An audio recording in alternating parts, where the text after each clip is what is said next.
John Boyle, why don't you start us up? Just kind of found the mute button. Yeah, Russ, what have you seen out of this offense in the second half that needs to get better? I mean, Pete mentioned just converting on third down, but how do you kind of maintain the momentum from how good you've been in the first half into the second half?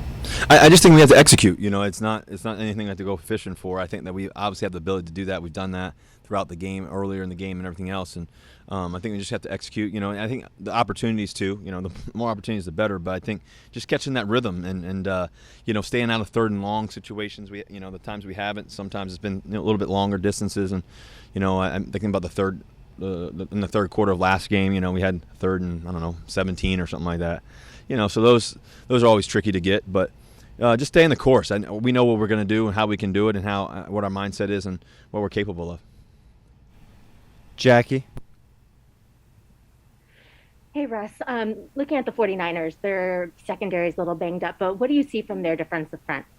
Well, the defensive front's one of the best in the league. They fire around. They're all over the place. Obviously they got a lot of tremendous players. Obviously both Armstead, Jones, all the guys that got come in and out of the game, so they're really, really talented.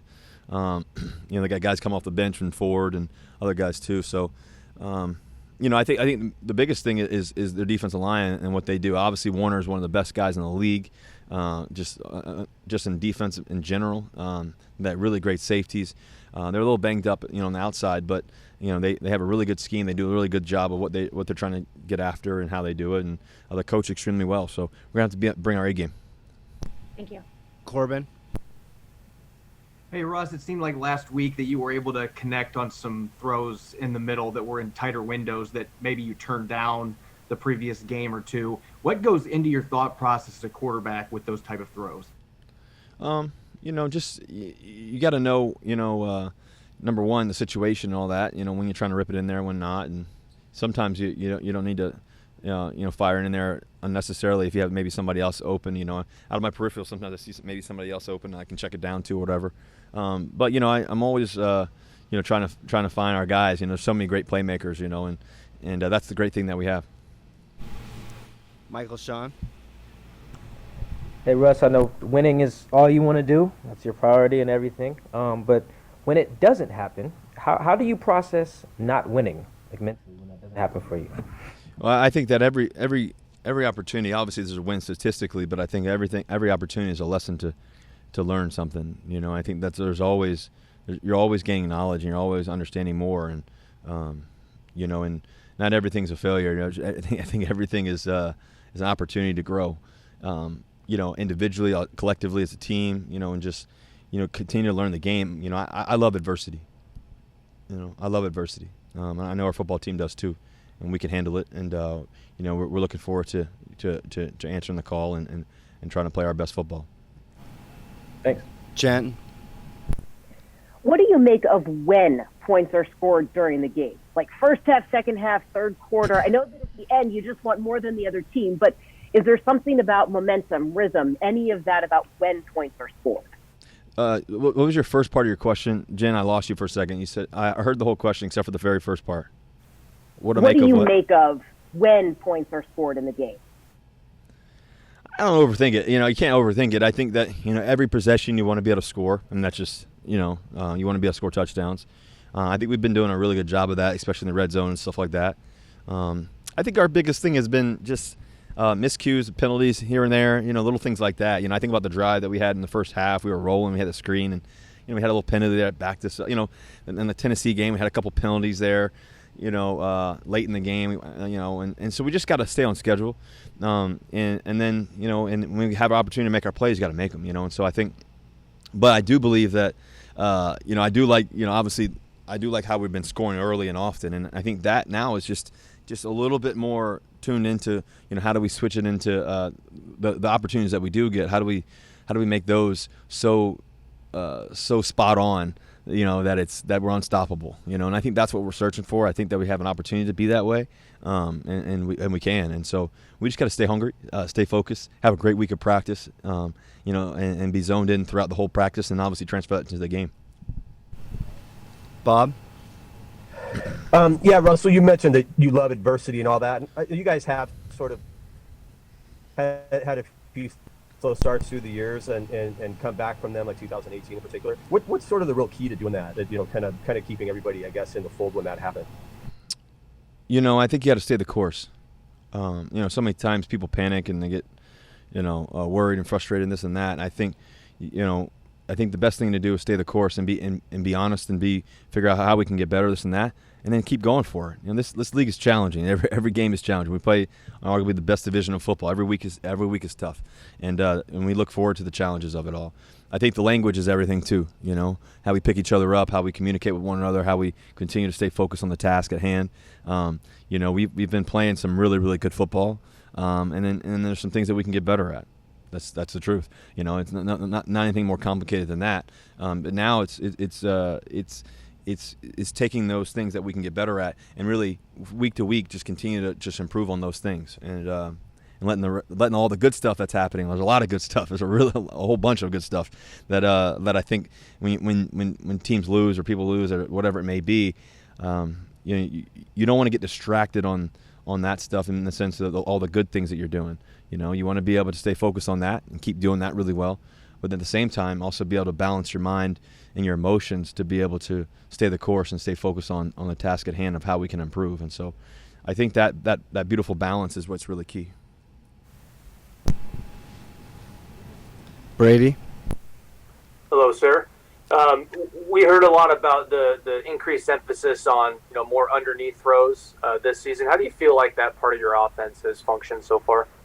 I think we've been super efficient with the ball. I think that we've made a lot of good things. Obviously, we hit some deep ones too here and there. So I think we're doing a really good job of it. I think in the process of it all, we're just playing the game. I think I don't try to overthink it. You just try to take what you see and continue to try to deliver the ball to our guys. We've got so many playmakers. So I think we're doing a good job of it. You said you like adversity. Why is that? That's all I've ever known.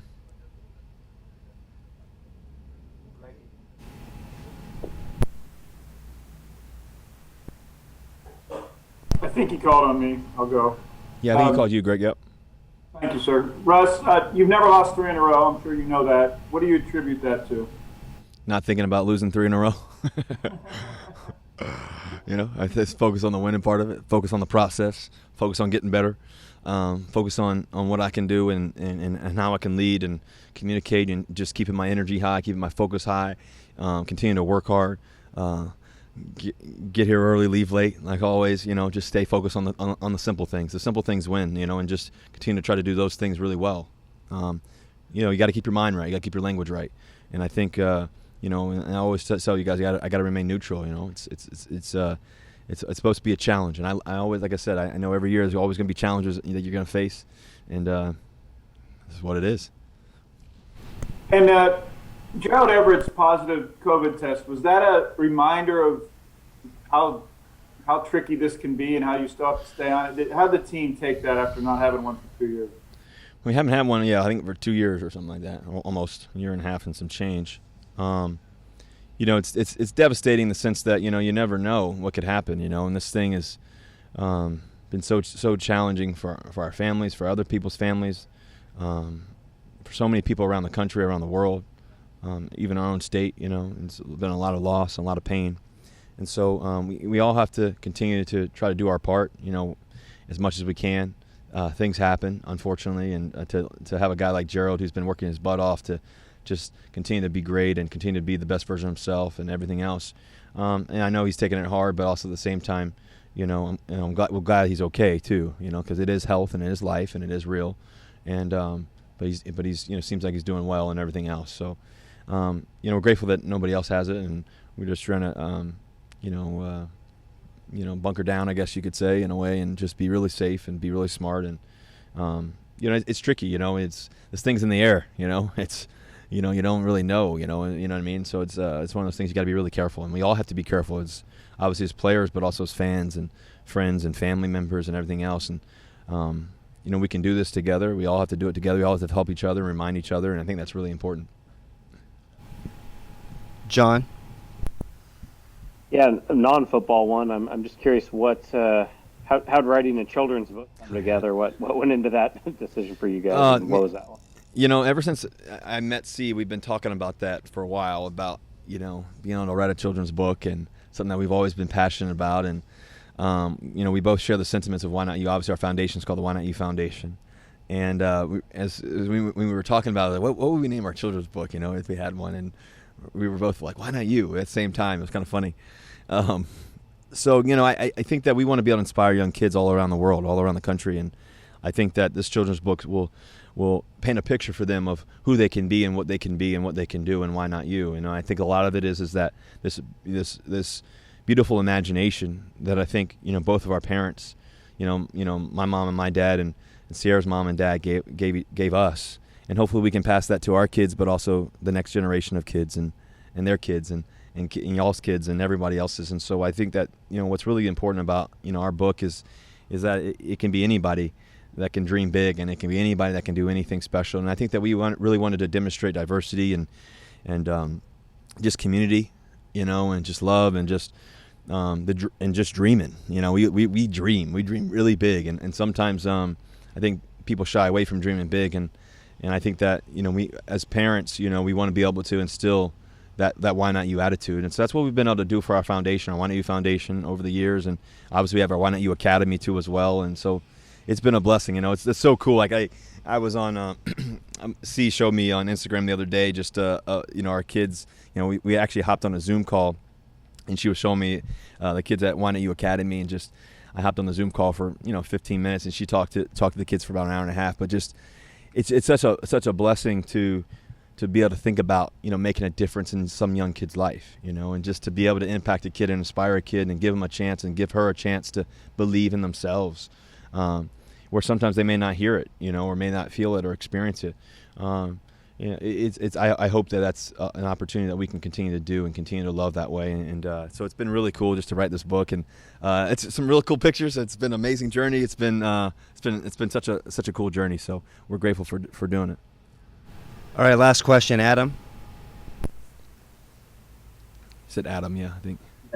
There you go. Russ, another non-football one, but we know you're a big baseball guy too. Have you caught on with Mariners fever here a little bit? I know. There's this tight race. It's been amazing to watch. I watched the whole game last night. It was an amazing game. Kelnick hitting that ball last night. That was a huge hit. It was a great game. And so it's cool seeing the Seattle fans and just the energy in Seattle.